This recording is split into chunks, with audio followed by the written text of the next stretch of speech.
There was two pillars underwater, and the top of the pillars is just like the tide Mm-hmm. level. So yeah, it's very interesting because very cylindrical shape, which is looks like it's unnatural. Lake Toba is really intriguing. Mm-hmm. It's just this incredible lake up in Sumatra, like up Mm-hmm. island, and there on the side of a hill there's 3 pyramids built into it. And it used to be an ancient kingdom, I believe. We know the Egypt civilization, we know the Mesopotamian civilization, which is great also. Mm-hmm. And I don't think the civilization reached us. No, it's also lost, right? Somehow, but it's not because of the natural catastrophe. I think it's because of something else.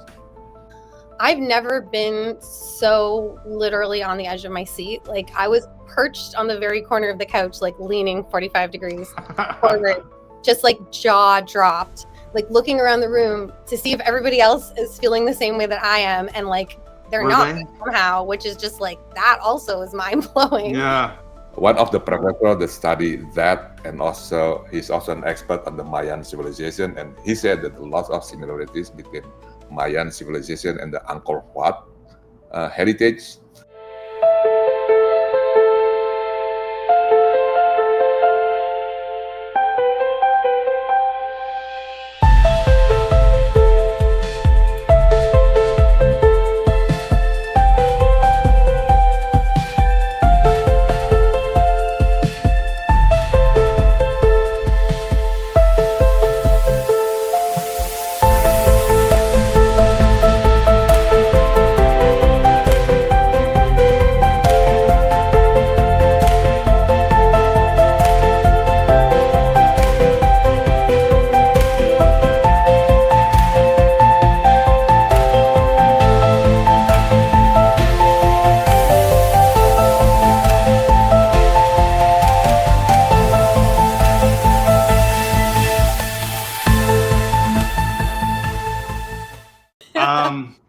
Yeah, I haven't seen Mike in a while either, and I haven't seen you, Megan, since I guess since June, right? Time Mid flies.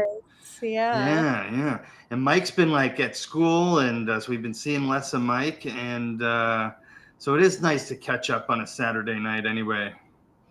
My people, happy to be here back with you. Yeah, Brittany just got back too. I hadn't seen Brittany.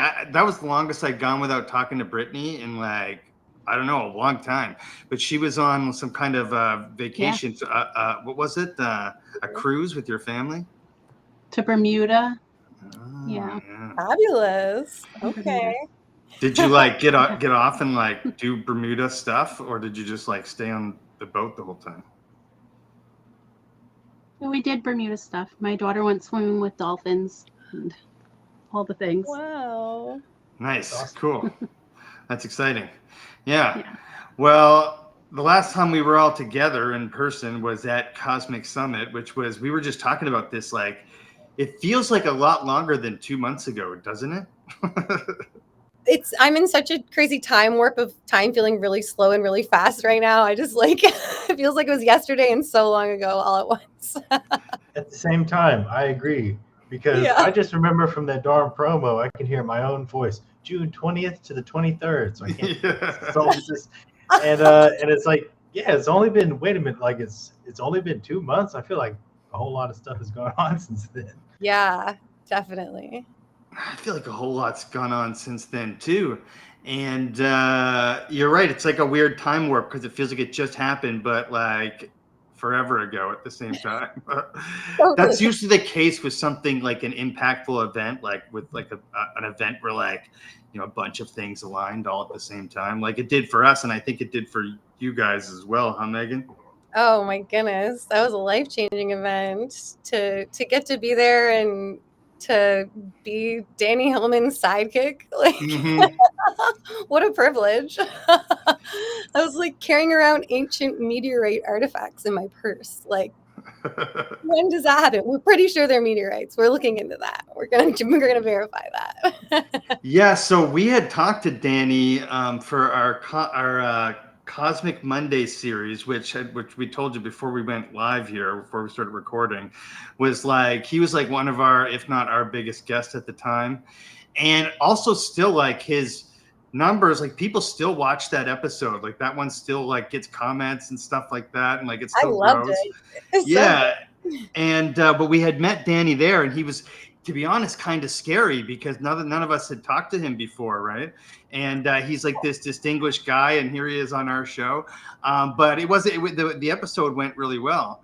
And then when we got to Cosmic Summit to meet him in person, there you were, but you came up to us, and that was the other cool thing, Megan, was you were one of the first people that like recognized us. You were like, "Hey, I've seen your show," and we're like, Aw. "What? Really?" We were up on Pilot Mountain. Do you remember that? Yeah, I totally remember that. You were my Pilot Mountain buddies. Yeah. That was just a weird moment though, because nobody I'd never been recognized before. So thank you. You're the first Aw. person to ever recognize us. For all I knew, everybody knew who you guys were there. Amazing. Perfect. Good. That's what we were going for. But how did you get like end up being Danny Hilman's sidekick? Because it was just weird for us just even talking to him like on a podcast. But there all of a sudden you're this Canadian girl like shows up. Hey, I'm here with Danny Hilman. How'd that happen anyway? It's a pretty interesting tale. I went and visited Gunung Padang in January, and I guess like the ancient apocalypse, that first episode like shifted something in my DNA, and ever since then I just kind of had the will to see like all these amazing places in person. But that one in particular, there was something about the dating, the hidden chambers, just something extra captivating about it. I just felt like deeply connected to it in some strange way. And so I decided I was going to Asia, okay, I'm going to fly out of Jakarta just so I know I'll get over there. Like no excuses, like no other reason to go to Java besides this is what I'm trying to see. And it was going to be my last stop. And I was just looking, like trying to find whatever I could online about it leading up. And Danny's obviously, he's like the main guy. Right, the guy. I was like very naive and not in this world at all at this point. And actually initially reached out to him, seeing if he would like just go with me, like be my guide, essentially. That's hilarious. Or if he like knew somebody who could. And since then, I look back on that and I'm like kind of grateful for how naive I was, because it allowed me to just put myself out there. Right. Yeah. And he was so kind. He didn't get back to me till I was back in Canada, but it was like a random Facebook message from a stranger. So understandably so. And it was just the kindest response. He didn't make me feel silly at all. He basically said, like, I know lots of people who can take you, or you're more than welcome to come like visit me. I don't live near there, but we can chat about it if you want to come over to my home. Like just like opened up his home to me immediately. And it was just so unexpected and wonderful, because I think I'd kind of like figured out that probably wasn't going to happen by the time he wrote back. Right. But my experience there was life-changing as well. So I showed up there just trying to manifest some sort of magic. If I couldn't get into the chambers, then maybe like some way to come back and figure it out. And I just happened to run into a group of professors there that day. And I was doing my own personal field study. I'm very interested in like the energetic properties of these ancient places. And they came across me with my gear, and they were all there to try and figure out how to increase tourism and get more funding to dive deeper into exploring this site. And there I was, like the only North American tourist around with like a laptop doing like what looks like a study. I had to it was awkward. I was like, they're like, "Are you a student?" I was like, "Nope." They're like, "Are you?" I was just like, "Just a personal project." But they were really intrigued by the equipment I had, and we decided we're gonna do it bigger and come back and do it thoroughly on all the roped off areas, and we're gonna write a paper together. So I'm back in Canada communicating with these group of professors about writing a paper, and then I hear from Danny. I wasn't quite sure how to respond to him at first. And then the Matt Bell, episode came out where he interviewed Danny, and it answered so many of the questions I had for him. It was just exactly what I needed to finally be like, I want to be a part of this. That episode, it made it clear to me that he needed scans and he needed funding, and it was all attainable. The government's open to it. There's no weird powers that be trying to prevent this from happening. All the questions I had, what's going on here? Why don't we know what's in this pyramid yet? Right. And so with all that, gave me the fuel to finally just put myself out there and be like, okay, I'm already kind of becoming a part of this somehow. I want to really be a part of this. I want to help you get inside that pyramid. I've never wanted anything more in my life. So we arranged to chat, to have a video call, which was super kind of him to give his time to some just random girl asking to be a tour guide. And I just sort of put myself out there. I said, I want to help. If you need scans, I already want to scan the Amazon rainforest for geoglyphs. I'm already planning to get my drone license. Let me do the scans. I'll figure it out. And if you need funding, I've never fundraised, but I will try. And I haven't been as successful at that part of it yet. But Danny has been doing amazing with the fundraising. I don't know if you heard about all the funds that are coming into place over there for exploring all this stuff. No, I haven't, but I was just so you were watching Ancient Apocalypse in episode 1, Gunung Padang, and you're like, I'm gonna email this guy. That's what happened. It was years later. It wasn't until I was over in Asia, and I was like, who would be better to show me this place than this guy? This guy knows everything about this place. Right. I think in my head, I thought maybe he just hangs out there all the time doing work. Maybe he could show me around. That's hilarious. That's awesome. I just like how you put yourself out there though. And kind of that's how you've ended up in this sort of situation. You just made yourself useful in a way, you recognize the problem and try to insert yourself to make yourself useful, because you're on a mission to find out what's in this pyramid, which is exciting. Because why aren't more people as excited as you about finding out what's in this potentially 20,000 plus year old pyramid? My biggest question, I was it keeps me up at night in the best way.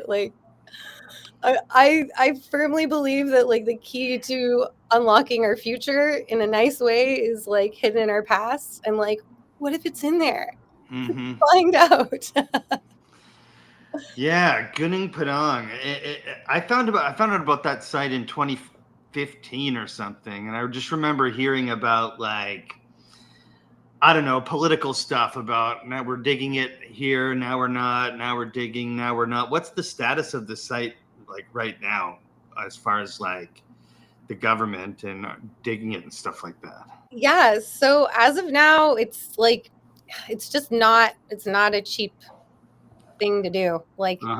Essentially, we just need permits, which are attainable, and we need the funds to drill, and we're looking at $100,000 US. So if we can all get together and throw in $20, I think we can get in there. We can get in that thing. Right. But they have actually, I don't know if they're actually on site yet, but I'm going to be heading over there beginning of October. And by then the excavation of restoring it should be underway. And my plan is to just continue inserting myself into situations I'm totally unqualified for and like thriving. Is there a play I think that's a good skill to have. I'm trying to think of like what skill that would be in a video game to have like a high skill for. You just yeah, where can people donate? Like if there might be some people interested in donating. Where can people donate? You know what? I need to figure out an actual platform and get like a crowdfunding or something going. Mhm. Maybe we could talk together about, I've never done anything like that, but maybe we could put together some sort of campaign and hype it up. Start with buymeacoffee.com. We heard about it because I think Ricardo was doing it, and now everybody's doing it. It's simple, Okay. easy. Yeah, Brittany did a tremendous job setting up our Buy Me a Coffee. It's one of the few things we hawk on a semi-regular basis. Actually, Dave does way better at that than me. But I'm just saying, once you set it up, it's got a link. It's simple for anybody in the audience. Let's buy Danny Hilman a coffee or 2 or 5.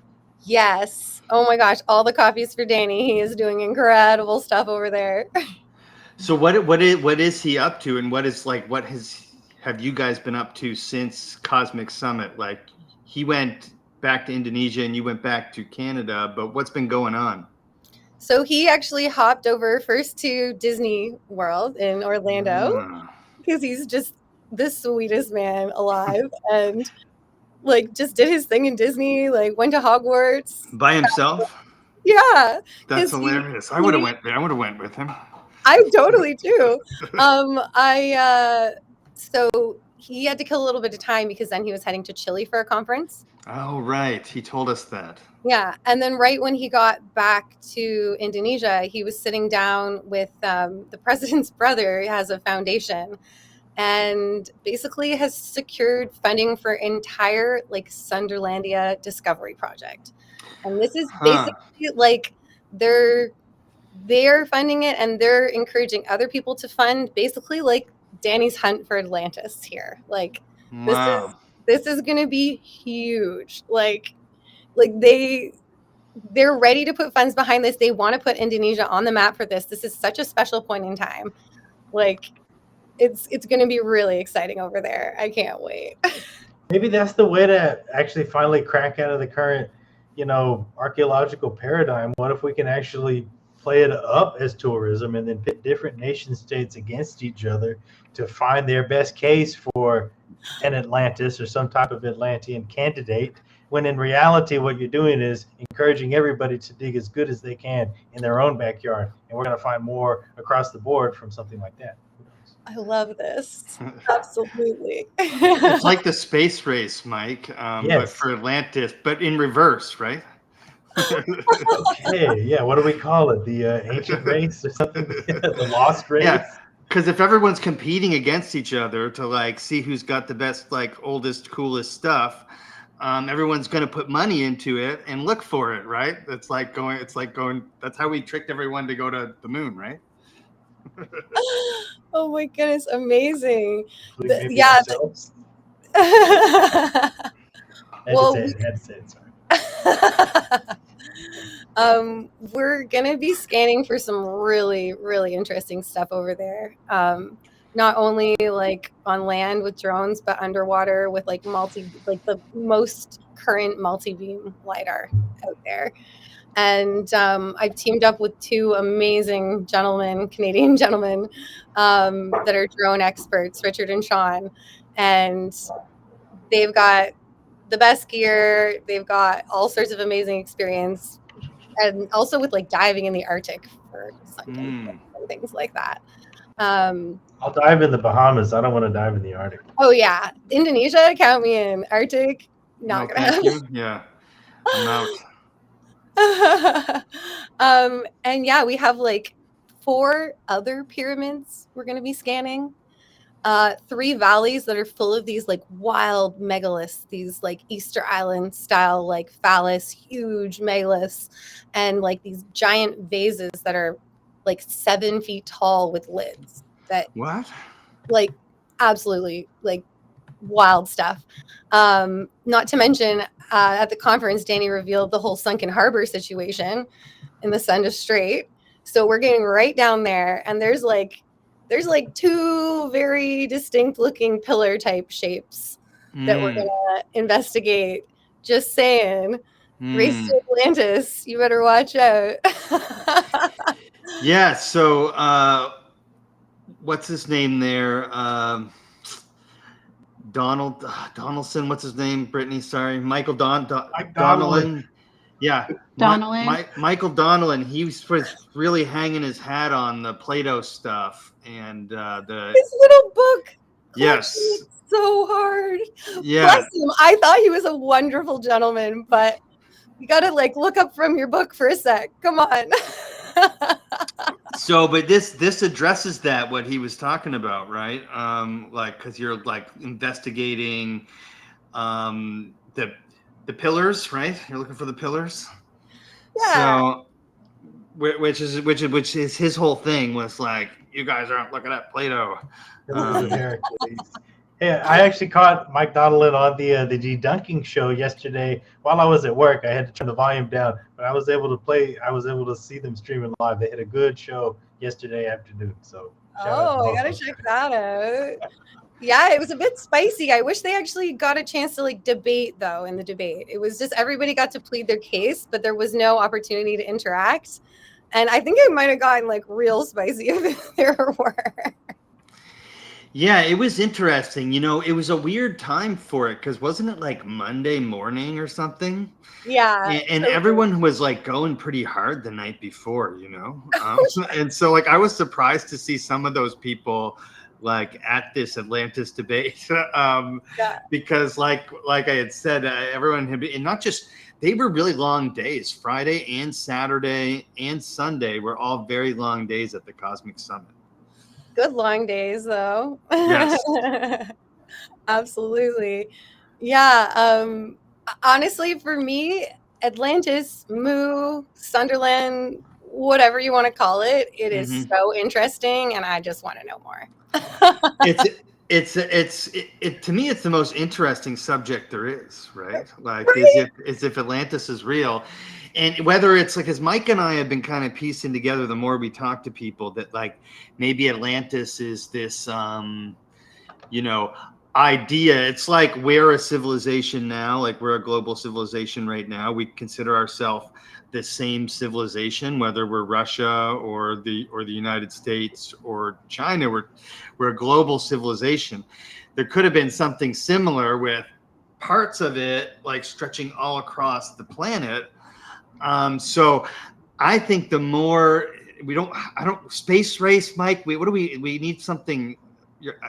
Well, just to echo what you're saying, Dan Richards actually said the same thing as well yesterday, and he used the Clovis culture as an example. He pointed out, obviously we're moving past Clovis first, but still the whole idea of Clovis culture, that may have actually been like neighboring factions or tribes or alliances that changed over time. Yeah. Same thing with Atlantis. If there was high civ back then that was traveling the seas, surely you had friends and enemies in different places, and those friendships changed over time, the alliances. Absolutely. And back to the space race, I think we stumbled upon a good idea here this evening. We need to have an ancient civ race. So like Göbekli Tepe, the who's took over, and they're doing the tourist model. And actually Mike Collins does a lot exposing the whole tourism aspect of it, but that's not where we're trying to go. We're not trying to say who can make the most fast food money off of these sites. What we want to say is who can secure the most research funding and government grants to actually do the digging, do the scientific research, because we want to be able to show off not just tomorrow so we can put food on top of it, but in a few years, once we've really figured it out, we all want to show off who's got the coolest history deep in our backyard. Oh yeah, and they got all sorts of stuff hiding that nobody's really been looking for in Indonesia, or they like have it but they don't realize what they have, like those crazy tridents and like things. Well, yeah, you were mentioning things that I had never heard of that we wanted to ask, like, has anyone, like, is there these well-documented things? Like you were mentioning, like, Moai-looking phalluses, like in the jungle and stuff like that. This is in Indonesia. Do you guys are finding on scans, or you have pictures of them, or what? So they're already, like, I won't want to say widely known, because most people that are even in this stuff haven't heard about them, but like there's an episode of like ancient civilizations on this island, Sulawesi. Okay. So people know about it. They like, you can go visit them, but it's all sort of like scattered and buried, and we just kind of want to see what else is going on there, because we assume if that stuff's there, we're probably going to see some other stuff with like the drone scans getting in there with the LiDAR and everything. Well, that's typical, right? That's what they're finding in South America. So why wouldn't they find the same thing where you're looking? Yeah. And it's exciting because I think in every like corner, we're going to start finding new layers to explore. But at the pyramid itself, had they made some new discoveries there with scanning and stuff like that? Is there anything new going on there? So so I'm told that there was a LiDAR scan at some point, but Danny doesn't even know where that ended up. So we'll be doing LiDAR, magnetometer, and thermal scans of the pyramid when we're over there, but I think it might not be till next spring. But in the meantime, they're going to be beginning to like remove the trees and the roots and try and bring it back to life a little bit. And they've got like over 100 experts in there, like doing their thing. So I'm sure we're going to hear all sorts of exciting news coming out of that. And I can't wait to get over there. And I don't even care if I'm just like sifting rocks. I just like want to be in the middle of it. When are you going? It sounds like early October. I'll be heading over. I'm going, actually, I leave on Monday to head to Austin to collaborate with Michael Collins. And yeah, so that'll be a lot of fun, and we'll be working together for the next month, and then I'm going to head over to Indonesia, get my hands dirty, hopefully get my hands on those artifacts, and I would love to be involved in testing them. I don't know if I'm way out of my depth on that, but we'll see what I can do. I don't think you're out of your depth. I think we live in a day and age where if you want to get your hands dirty in something, you can go right ahead and do it. You don't need to like, you like, it used to be like, you had to kiss certain butts and get certain degrees and stuff like that. And now you don't have to anymore. I think you could just network and be a good, kind person and have good intentions like you do. And you'll get in there. So you're going to be, Michael's got a lot going on because he's doing these I think it's 3 conferences. Will I see you there? Will I see you there? Yeah. So I'm going to be at the one December 5th to the 7th. Yeah. I don't know if Brittany or Mike are going to be there, but I'm going to be there. You're going to be there? Oh yeah. Okay. I'll see you there. Yeah. We're going to be helping him promote that. He's doing that. Plus he's starting all the tours, which you're getting involved in. You're doing tours in Indonesia or everywhere, or? Well, we're planning an Indonesia one right now. It's to be determined whether it will be 2026 or 2027. But yes, we're hoping to get Danny involved in that. And then the rest of the tours will be released soon. We're just working through the itineraries and getting a few other exciting people involved. And then we'll be putting those on blast and starting to sell tickets sooner than later, I think. So we were going to put Danny on the spot tonight and be like, are you, is that what we were going to do? Well, I was just going to bring it up if you wanted to be involved. I think you will. A better way to see a place like that than with Danny Hilman. That's what I just really want to go there with Danny. So with the tour, like I know you guys are just getting into the planning phases of it, but what would you like to try to show people besides Gunung Padang in Thailand? My gosh. Not Thailand, but Indonesia. Well, I want to show them everything. It's hard because you want to keep the tour like 7 to 9-ish days for people to practically be able to come all that way and leave their lives for a bit. And there's just so much to see. So we're narrowing it down right now, but I would love to see in Sulawesi those megaliths that are like the Easter Island ones. Go check those out. and I would love to head over to Yogyakarta. Has like these amazing temples Mm-hmm. and just some of the coolest stuff. I'm dying to get over there, and I'm hoping to get Praveen Mohan involved. I want him to come Yeah, over because if we're going to see these temples, then who he's better the guy. to yeah. So still waiting to hear back on that, but yeah, I don't know. It's just there's so much to see. So we might have to do 2 Indonesia tours to practically cover it all. I'm just learning that there's so much to see because do you remember Ashish from the Cosmic Summit? Ashish, he was sitting with us for most of the I think so. Cosmic Summit. Anyway, he's been to he just went to Thailand with Praveen, and now he's going to Cambodia with Praveen in a few weeks, and there's just so much to see that no one's talking about, and Indonesia has so much as well. It's exciting.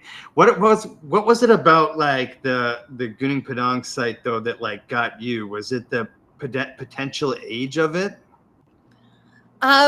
Definitely, and like honestly, Graham Hancock just did So such he an talks about it. Yeah. incredible job on that show, and that was the first episode, and I've never been so literally on the edge of my seat. Like I was perched on the very corner of the couch, like leaning 45 degrees forward, just like jaw dropped, like looking around the room to see if everybody else is feeling the same way that I am, and like they're Were not they? somehow, which is just like that also is mind blowing. Yeah. Yeah. And he does such an incredible job of just like bringing the intrigue into these hidden chambers, and I was just literally the Indiana Jones in me lit up in a way that I never knew it could. And I think I'm what I'm trying to do with the work that I'm doing is sort of be like a modern day Indiana Jones. I felt like those days were done, but with all this new technology, like this is just the beginning where it's like a whole new era of Indiana Jones, and I can't wait to be a part of it. I love your enthusiasm, and you're spot on. They're like Matt Bell's getting involved in this pyramid void. There's stuff to be had. Like I'm planning to go to a place in the Yucatan with Cody from East 10 Outpost, and I think Luke Caverns might be going, and a couple other people. And there's places that like our people are aware of, but nobody knows about. Do you know what I mean? Like nobody's made content about, nobody's done any like significant studies on or anything like that. And they're everywhere. They're not just in Mexico or Peru. They're everywhere. Yeah, they're in our backyards in a lot of cases. That was actually something I wanted to bring up. Is you guys asked Danny if there were any other sites when you spoke to him last, and you brought up that one that's like deep in the jungle. There's just like a couple pictures of. Yes. I didn't know about that until I saw it. Like he's got full of surprises, Danny. Like he just brings out something like jaw dropping every time I talk to him. But the reason I first reached out to Michael Collins is because I wanted an adventure buddy to like get in there and document that. And right now I'm just trying to clear his schedule so we can get over there. Yeah, he's a busy fella. Yeah, he's got a lot of cool stuff going on right now. He does. Yeah, he stopped by our live stream on Thursday night. I was lucky. You were watching, weren't you? Did you watch that? It was great. Nice. That was fabulous. So, it's the first time I'm seeing the whole prehistoric paradox thing in Indonesia Jones. We're starting a little branding, are we? Indonesia Jones is just for fun. To my Indiana Jones heritage. Right. But prehistoric paradox is haven't quite fully launched it yet, but I'm starting to build some content where I can share sort of this journey and just all the cool things that are happening over there. And we're going to be over there. It sounds like it was initially going to be a month of scans, but they just keep adding more places to the list. So it's sounding like it's going to be more like maybe 2 months now, a month and a half, 2 months.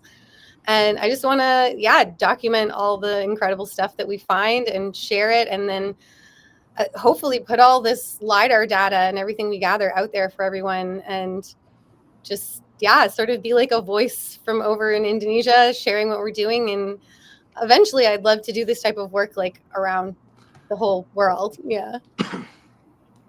So what's the process of like getting approval to get the scans and stuff like that when you're in Indonesia, like when you're working with the government? Thankfully, Danny's works for the government, so we're right in there, and we have a good team of people helping us. Basically, we let them know the locations that we decide on, and we wait for the permits, and we get everything else in order, get the gear all packed up and shipped over there, and then we can get to work. So you guys have permits lined up for this trip coming up? Not yet. We're still nailing down all the details of the locations. Hopefully, I'm hoping tomorrow we will have the full picture of exactly where. And then once we have that, the permits come. But unfortunately, because the rainy season's around the corner, by the time we have everything ready to go, we're going to have to wait till the rain's done. So during that time, we can sort out the permits, anything else, and yeah, get it all ready to go. Very cool. And is there anything like that the team or you are like particularly excited about that's like that you looking to scan? Oh my gosh, for me it's all of it. Yeah, I wouldn't even know where to start. Lake Toba is really intriguing. It's just this incredible lake up in Sumatra, like up the island, and they're on the side of a hill there's 3 pyramids built into it, and it used to be an ancient kingdom, I believe. And so we're going to get in and scan that area, and that's going to be like a really cool thing to be able to present to the world and get some more hype up about all the cool stuff going on over there. And then Richard that I'm working with, he's got a young family, so he can't spend the whole time over there, but his biggest mission that he's excited about is he wants to train a bunch of young kids, get them their drone license, get them involved in the project so that they can eventually take over and continue this work. So he wants to do that outreach. And then Sean is like an archaeology nut like me, and he's just excited about getting underwater. I think that's his thing. No, I think it would be fun to learn how to scuba dive properly, learn the diving techniques. I've just never done it. People do it for recreation on vacation all the time, but you could also go explore and document potential underwater ancient sites as well. So what could be better than that? Absolutely. I think that's where all the new stuff is to find too, right? Is like diving. I don't have any experience in it either. Do you, Megan? Unfortunately, I had ear surgery when I was younger, ear tubes. So You're out. I can't get down there, which is sad. But I have a goal to learn to paraglide. So at least if I can't be a fish, I can be a bird. Maybe you can learn to run the computer to look at the data and stuff like that. Yeah, I'll do what I can above water for sure. Most of it will be like a submarine type of drone, anyways. So. Yeah, I just pulled up this pyramid-like structure near Lake Toba. Is this what you were talking about? Yeah, and there's 3 of those there. There's 3 of those, and you guys are going to scan that? Yeah, the locals went and like burned down all the trees on them because they like wanted to reveal it. And like, I don't know if it had anything to do with preventing damage from the roots as well, or if they just wanted to make it more visible. It's definitely like a man-made structure going on there. I wonder how old that bad boy is. Oh, I can't wait to look into that. Ooh. Yeah. That's exciting. Any other ones that are like you're itching to peel back? If you want to look up the Sulawesi megaliths, those I just want to see those and see what else is hiding around there. And the big vases there too are just like not like they have similar features to other things. Like they have the little like almost frog looking creatures carved on them, like Göbekli Tepe has in places and other places on these vases. But the vases themselves, like the sheer size of them, I haven't come across anything like that anywhere else that I've seen. So that's really interesting to me. I would love to know what was kept in them. They're like 7 feet tall to the top of the vase, and then a stone lid that who the heck's gonna lift that? Okay, I'm gonna put this out there right now. The Denisovans, I don't know how you pronounce it. I'm feeling like there's a connection happening that I want to explore, because all of these artifacts that Danny has are like so big and heavy that nobody our size could comfortably have interacted with them. And I know that they were prevalent in that area, and they had some interesting skills. And so, like, yeah, I'm interested in that connection.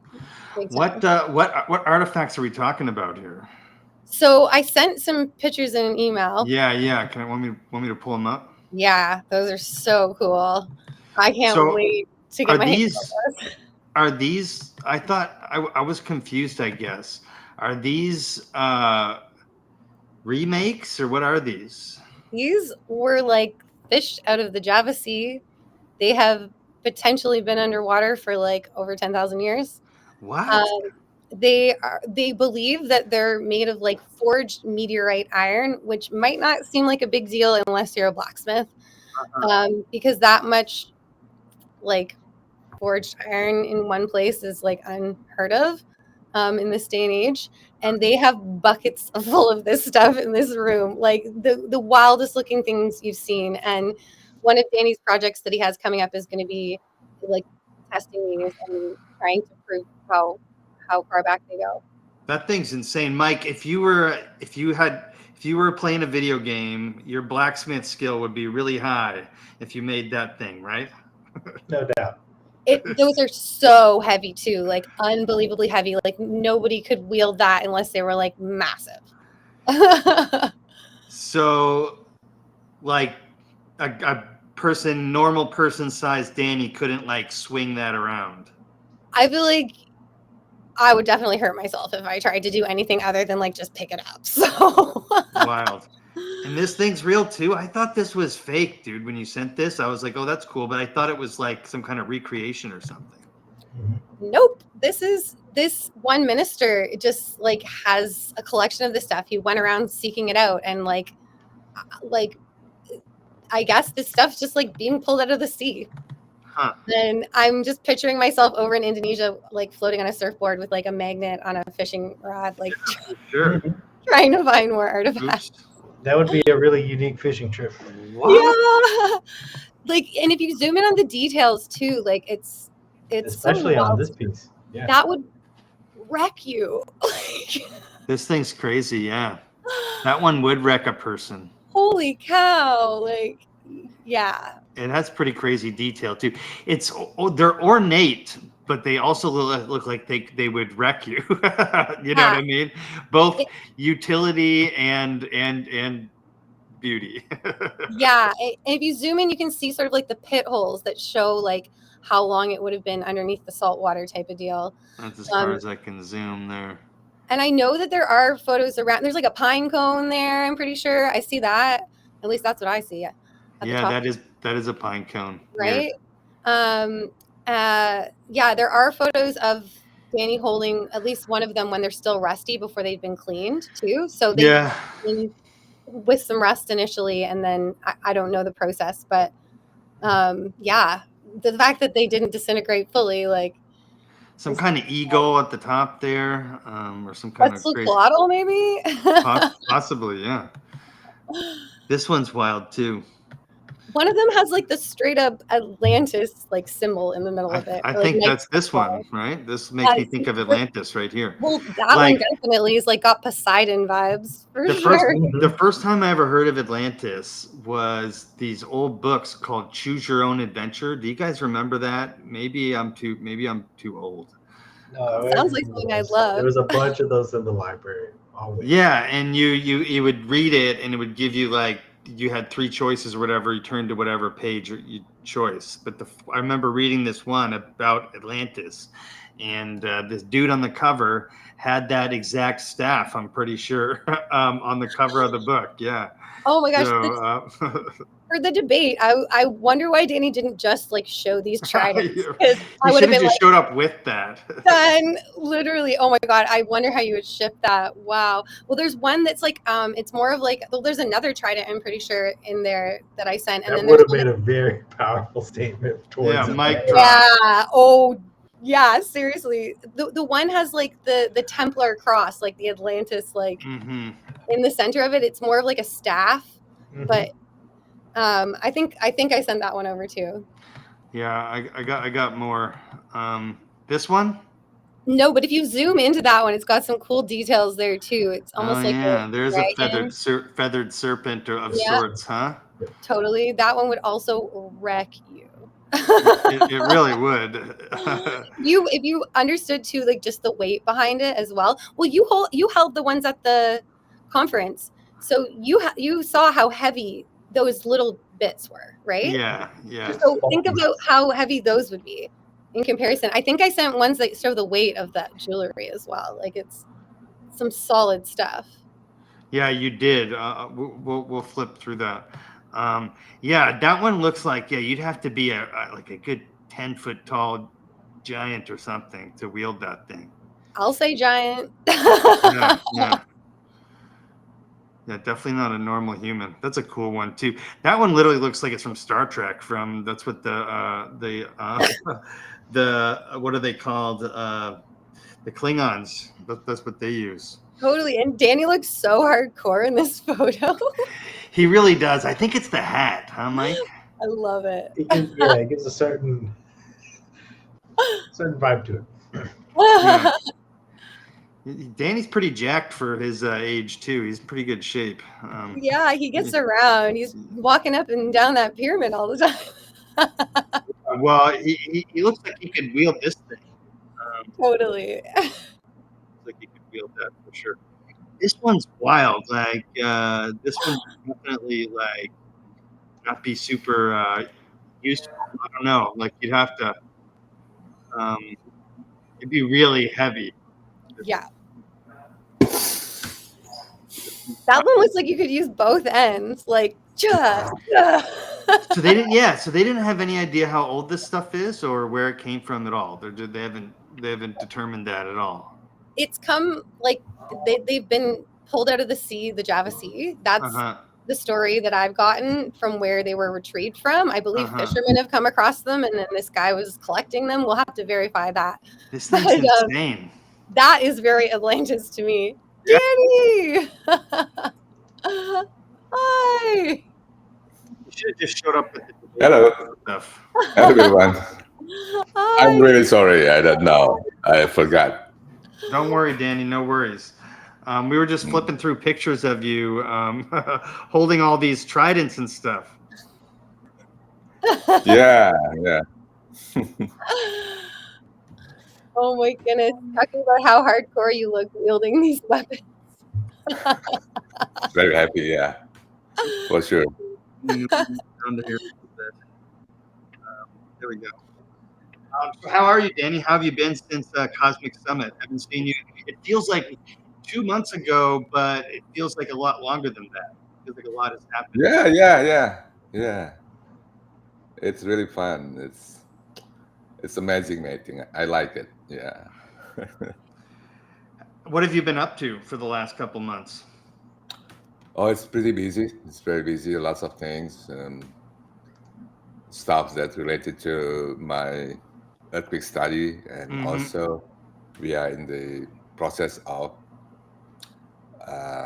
preparing the organizations, the missions, a big mission with Megan, will be coming soon, and also the Gunung Padang next month, starting like mid-September. We're gonna start we call it like a pre-restoration. It's a study for restoring the sites. So this program is conducted by the Ministry of Culture. So it's a government program which is very good. So it's lots of things It's going on now. Mhm. And this organization that we call it the Sundaland Discovery Project is even a bigger exploration program that will not just in Gunung Padang, but other megalithic sites in Indonesia, and including the two sites that underwater is a big structures that's now is under the sea. Mhm. Yeah, Yeah. and you guys got funding for this Sundaland project? Yeah, we do seed funding, but still we'd like to get more funding because I think it's not, well, it's enough, but it's not enough. We have a big program, so we are now also still we're gonna set up the organization first and then look for some more fundings. Very interesting. So we were just flipping through those pictures, and I was hoping to flip through them with you again, because she was showing us these pictures of these I guess artifacts, you would call them, right? I thought these were fake, Danny. I was like, we were looking at them, and I was going, are these real? Like, it looks like movie props or something, but these are real artifacts that were fished out of the ocean. Yeah, that's the claim. We are still also struggling with this. It's like, oh dear. So this guy, my friend, has lots of collection of that. You see that it's his office in Jakarta. He's one of the director of the what is that? The finance department. That is a government officer, and he collected this stuff like for several years ago. So it's just a big collection. It's not all of the collection. There are some more in his town back in the East Java, and if you're looking at the artifacts, it's not really is extraordinary. I would say that even people will fake it. It'll be very hard to do that. What for? It's beautiful, though. It's surprising that it's so like it literally looks like something you'd see in a movie, doesn't it? All of them. Yeah. This one is the artifact that similar to the artifact that it's a Chinese god. It's called the Guan Yu or something. Yeah, so it's it's just like amazing, and the materials that it's the layers of the irons, and it's very heavy. Wow. So this is one of the, I think it will be one of my like homeworks to validate these artifacts in the future, like the composition and other things, and also the ages. Yes, 'cause as far as you guys know, you don't know who made these or when, correct? Well, that's what the claims. It's been found around the Java Sea, especially the one island we call it the Bawean in the middle of the Java Sea. So that is the claim. So it's found around that area. Can you attribute any of these, like this looks like a dragon or something like that, to any local, religions or beliefs? Or anything like that? Yeah, absolutely. The dragon is it's a common, like the ancient mythical creature in Indonesia. It's very common. They are everywhere. Also in the megalithic sites also. Sure. Very cool. Trying to flip through the rest of them because we were this one is wild too. It's like so this doesn't seem like you like even like a very large human would have a hard time like swinging this around, right? Yeah. Like the Ramayana story in India, Mahabharata. In Indonesia, similar with the Mahabharata, what you call it, the arts, it's called wayang golek. So this figure is similar to that wayang golek, a very ancient traditional like puppet show. We call it wayang golek. So it's very beautiful. It's ornate, but at the same time, we were saying like you could really like hurt someone with that thing. Yeah. So like this one, I mean, it's very hard. It's very hard to imagine that someone will fake this one Right. by Yeah. that iron metal and stuff. Yeah, but the thing is, we have to find a way to date these artifacts. How would you even begin to date these? I'm not sure. I don't know. But theoretically, if this iron is forged, so there might be some carbons left on that forging process. That's one of the way people date these iron materials. So you'd have to find where it was forged.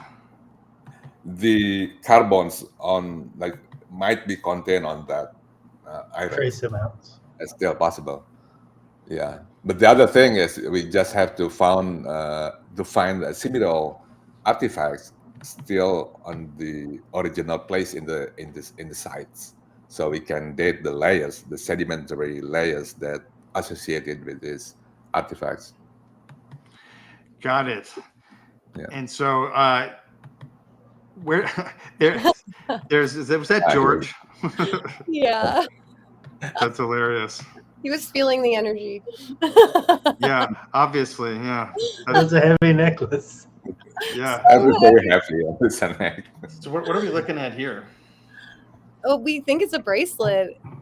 Yeah, it's a bracelet, but it's big. Yeah, I'd say. It's about a pound. Yeah, that's that, and it's a snake. It looks like possibly. Yeah. Ouroboros, Yeah. the snake eating. No, it's like dragon. Yeah. I could feel like it felt like almost like carbonated sparks coming out of that thing. Like it had a very serious energetic property to it. Weird. And it's almost a pound. It's 0.6 pounds. Crazy. No, it's kilograms. Kilograms, yeah. You see that layers on that iron? So, Yeah. yeah. It's like compressed. Mm-hmm. It would have put it in and then compressed it somehow. Where's this from? Java City from that Bawean, I would say. Yeah. Same area. Same area. Okay. We're not sure if that's a ring or the top of a staff, but it's fun to guess. Right. It's fun to ring. guess. Yeah. Yeah. Interesting. Ring for a giant if it's a ring, that's for sure. I hope it's for a giant. So this is what George was wearing? Yeah. And like 2 minutes after that photo was taken, the rope holding it up finally quit. And it was in the vase room with Matt Beal, and suddenly like meteorite beads are just like rolling. No. Yeah, that's what you were saying. Yeah. I was like rethreading it in the hotel room that night for the next day. I feel like that spread good energy all around everyone who was there, right? Definitely. Maybe that's how the meteor came right after that, right? Right after the summit. Yeah, there you go. That was wild. Did you guys hear about that? Yeah.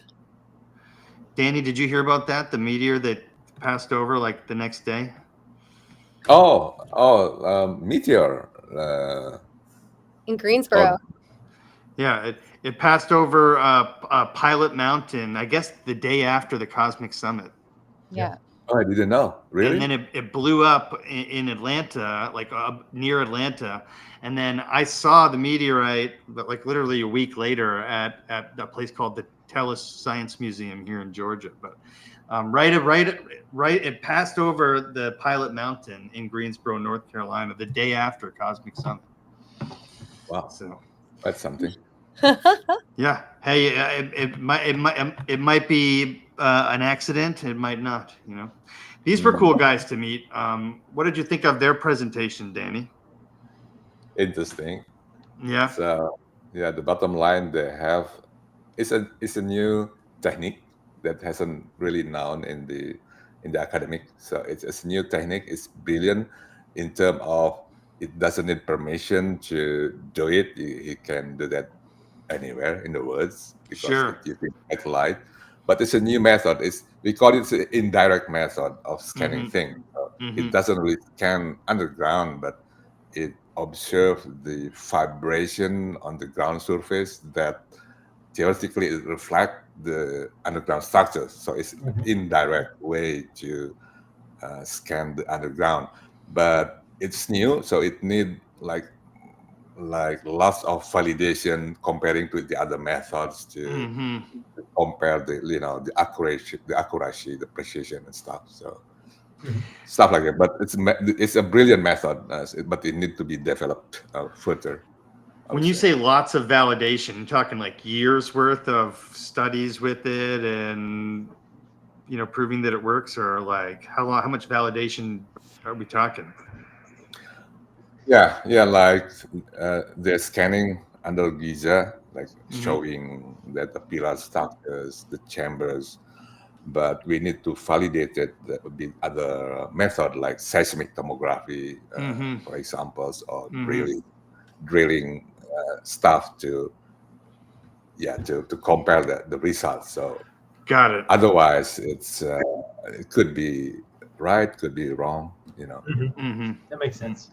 Or the resolution also, because I know this it's not very easy to define the geometry and the depth of the features or the anomaly underground using this indirect method. It's not easy. Yeah. I don't think that it would be. I just curious, like, I suppose if they can validate it and stuff, it would be useful at your site, right, in Gunung Padang, or what do you think? Like, do you feel like you could use it there? Yeah. If you compare to my methods, which is already accepted, it's a common method. It's a direct method using the ground transferring radar, the seismic tomography. In terms of the resolution and the precision, of course, my method is much more precise, accurate. Right. So, but still, it's good to experimenting, the method. But in my case, it's not really useful, I would say. Got it. So what you guys are doing is far more precise, accurate, and, for the shallow depth, like up to like 100 meters. But their method could reflect the structures like 100 meter more, like several 100 meters more to the depth. So it will be good to see. That makes sense. The farther down you go, the deeper you go, the harder it becomes to corroborate that data with the existing available methods, and especially with destructive methods of actually digging. So especially going a kilometer down. We also have other methods. We call it seismic tomography, like a passive seismic tomography using the earth vibration. It can do this about the same thing as they did. It could image even a kilometers under the surface with a better precision. But we have to put the instrument, the seismogram, on the ground, right? It's not like them; they don't need to install equipments underground. So these, of course, are some great pictures of Megan and Danny with Filippo Biondi and Armando May. It was great to meet and spend time with them together at Cosmic Summit this summer. Yeah, it was. Happy time.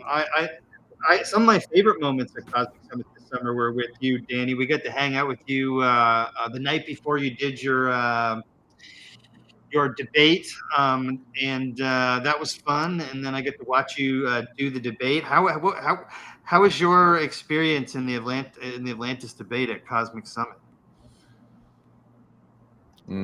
Not that good, I would say. It's not really. There's no interaction. There's no real discussion about Atlantic. I think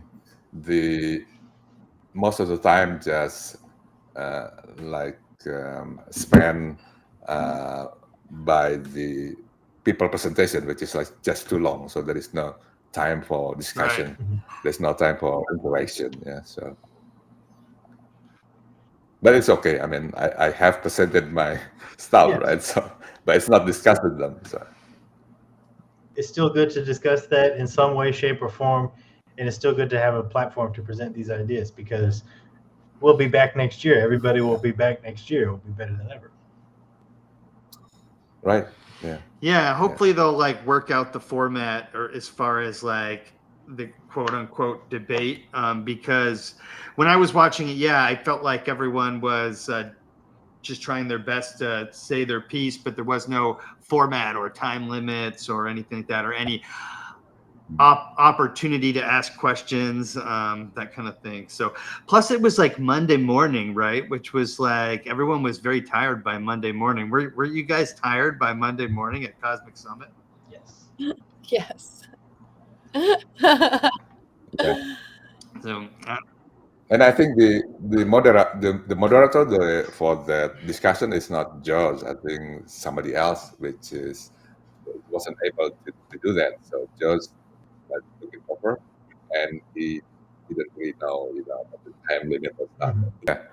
Yeah, there was a time limit for that discussion. So people are supposed to presenting their case for no more than 10 minutes. That's the limits. But I think George doesn't really knows that because the other people that are supposed to govern to organize the discussion it wasn't available at that moment. So just took it over. I'm curious, Yeah. what was the document that Michael handed you during his sassy little interaction there? Didn't he hand you like papers or something at the beginning? Michael Donovan, I don't remember. I thought he had like a document ready to present to Danny to look at or something. He came in a little hot there. Surely it was a translation of some sort of Timaeus and Critias. Yeah. It was Plato. Oh. I was telling them about all the exciting things we're doing with the scans, and we're going to take a closer look at what might be two pillars or possibly a pyramid. We're not sure. Underwater, right? Underwater. Where? But the harbor is very, very clear. Perfect. Yes. And so, what do we know about this site so far? What we know, it's a harbor, and it's 60 meters below the sea level. So we know the time when the harbor exists, right? 12,000 years ago or more. And it's big, like 6.5 kilometers wide harbor. There's probably with the division, the main harbor, the VIP, the army, whatever. And it's very clear. The ancient river meandering around on land, and then suddenly a rectangular harbor in front of it, in front of that big river, big ancient river, which is now underwater. So this would have been a working, busy harbor 12,000 years ago. Then. Exactly. Wow. So there's probably a lot to discover there. Oh yeah, I would say so. Including a pyramidal structure. There was 2 pillars underwater, and the top of the pillars is just like the tide level. So yeah, it's very interesting because it's very cylindrical shape, which looks like it's unnatural formation. They also look like and it's just right like in the front, like 9 kilometers after the harbor, and that is like a gate, like a main gate that goes into the city. Right. Yeah. That's a good point, of course. With a harbor that magnitude, there's going to be a city or cities behind that, and then maybe other harbors too, because with a harbor that big, you had to have practice building several other smaller harbors in the area first. Right. And you need a harbor to harbor for trade, harbor for your military, all that, the separate things, Harbor for visitors, the tourism. Oh yeah. That's exciting. And so the plot thickens as far as like either how far of a reach the Atlantis civilization had or where like its main epicenter was. In comparison, like what did you think about the the movie Atlantica and Cadiz being Atlantis or parts of the same civilization possibly that was in your area that you're looking at, Sundaland?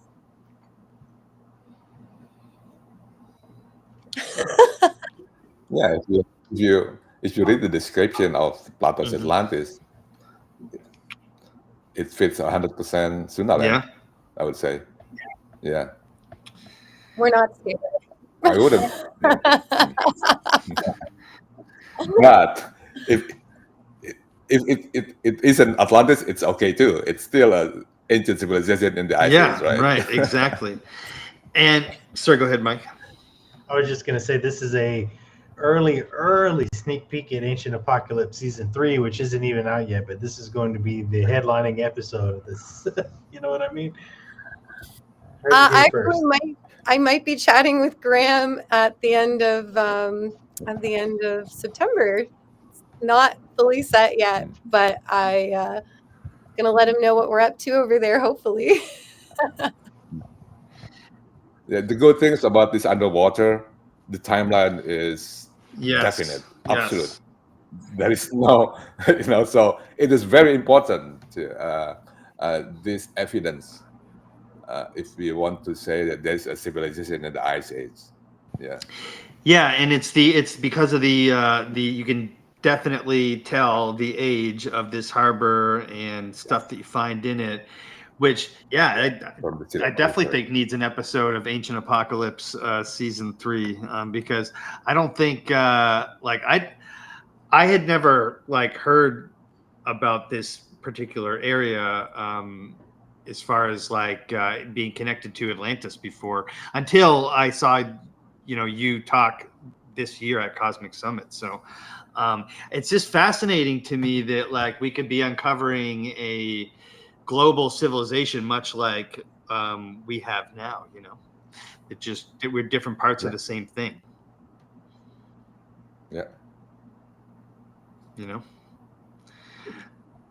Because I think it's altogether possible that 12,000 years ago we were a global civilization, and so I think we're going to start figuring that out. I'm just excited for you guys because in the next couple of years you guys are going to be scanning more and more of these spots. Sure. I think this Asia is Southeast Asia, including Sundaland, hasn't really like explored like enough explored and discussed in worldwide stuff like that. But there are lots of things to be studied, including the in India. India is also a part of the Sundaland. It's just like it could be like continuous land, and lots of the similar story between India and Indonesia, which is called Nusantara in the ancient time. What would I say?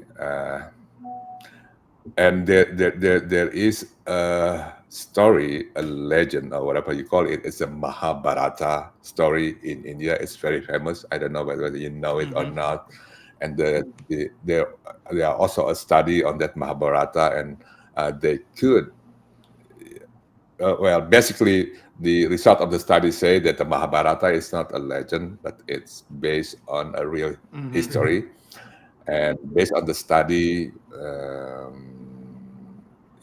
is a like what you call it, the astronomical stuff in the story that we can date the periods. So in a short, the timeline of that Mahabharata story is from like 12,000 to about like 5,000, not like 7,000 years ago. So that's just the periods of the Mahabharata. In it tells the story about the civilization just right after the Ice Age. But then at the end of that Mahabharata epoch, it has been destroyed again because of that big war using lots of mass destruction weapon stuff like that. So it's just like destroy the game. So the Mahabharata story is very interesting, and it said that the area for that Mahabharata epoch or periods is not just in India, but it also cover the entire area, including the Sundaland, the Nusantara area. And there are lots of temples that it's very amazing, including the Angkor Wat and Angkor Song, which is very big. One of the professors that studied that, and also he's also an expert on the Mayan civilization, and he said that there are lots of similarities between Mayan civilization and the Angkor Wat heritage. And he said also, he's a professor at the Harvard, I would say. He said that the heritage on the Angkor Wat and the surrounding areas is even greater than the one in what you call it, in Mexico cities. Oh, you Stuff broke like up that, there. but I think that explored that, and I think the dates of that temples is a good dating on that civilization. Yeah, but the India it has a good date. So the date. Yeah, in India we have. So the dating of the Mayan stuff isn't good, or? I would say so, but I'm talking about the dates of the temples in Southeast Asia and in Asia. Okay. I think it's not good. The one that has been good is in India. It's called the Mohenjo-daro Harappa civilization, and it's very old. It's like 3000 BCE, right? That's even earlier. It has been started since like 7000 BCE, and the golden age of that civilization, of that Indian civilization, is 3000 BCE. And it's close to the Sundaland. Yeah. So it was described as being destroyed in a war, not in a like a catastrophe, right? For the Mahabharata story, yeah. So yeah. For the civilization after the Ice Age. After the Ice Age, okay, up to 7000 BC, right? And that also, I think, it hasn't really discussed in by us. We know the Egypt civilization, we know the Mesopotamian civilization, which is great also. And I don't think the civilization reached us. No, it's also lost, right? Somehow, but it's not because of the natural catastrophe. I think it's because of something else. Oh yeah. It could be war. Could be war. Could be war. Sometimes I think, and this might sound just simplistic, but sometimes it could just be time. Like sometimes so much stuff can happen over time that like we just forget. Yeah. It's impossible to keep the record. Yeah. Things change. Yeah. But it could be catastrophic war. I don't know. I think it's a great time to be alive. Like Megan was saying before you came on, the Indiana Jones in her was lit on fire by Graham Hancock's Quest for the Lost Civilization, and I think that's true in a lot of us, because we were told that we had all the answers, and there was nothing else to figure out when we were kids, right? And that's kind of boring, don't you think? Mm.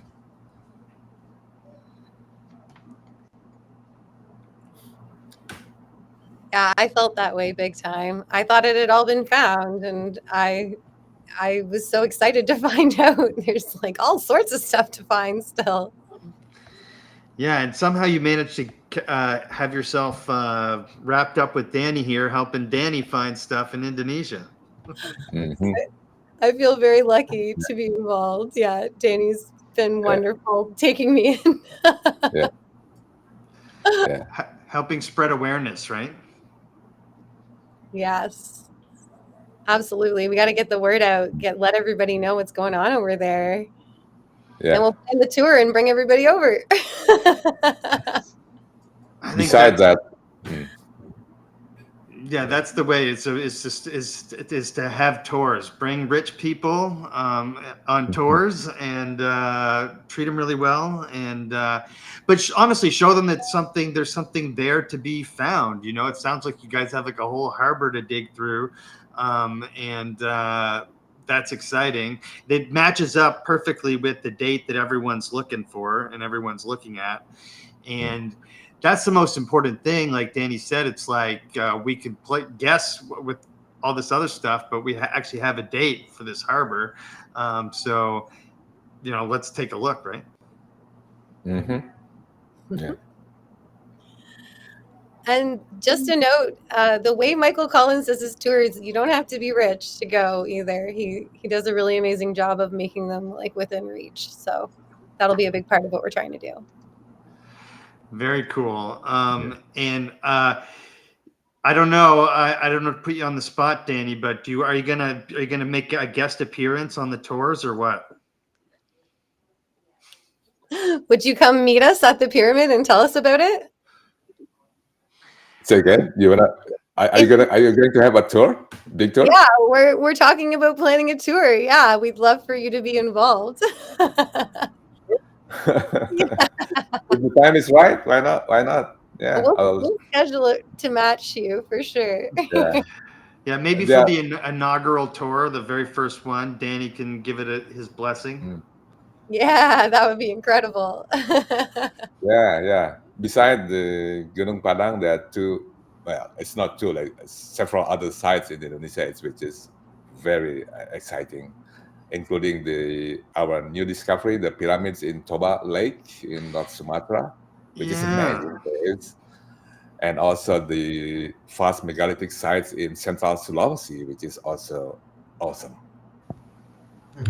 Yeah, she had told us about those pyramids we were looking at earlier. There's 3 structures that are new discoveries. One big valley, yeah. Wow, amazing. And there's been no scans done or anything there? I have some scans, but yeah. But it's amazing that the big structures hasn't really noticed by people for a long time, since the Dutch time. Yeah, that's exciting though, because this is all just new stuff that you're about to start working on. Yeah. So much. So by this time next year, would you be possibly coming to a Cosmic Summit 3 to present more information on some of this new stuff? I hope so. I hope they invited me again. I don't see why they wouldn't. You were a big hit this last year, so you're probably my favorite part. Thank you, man. You're welcome. You're welcome.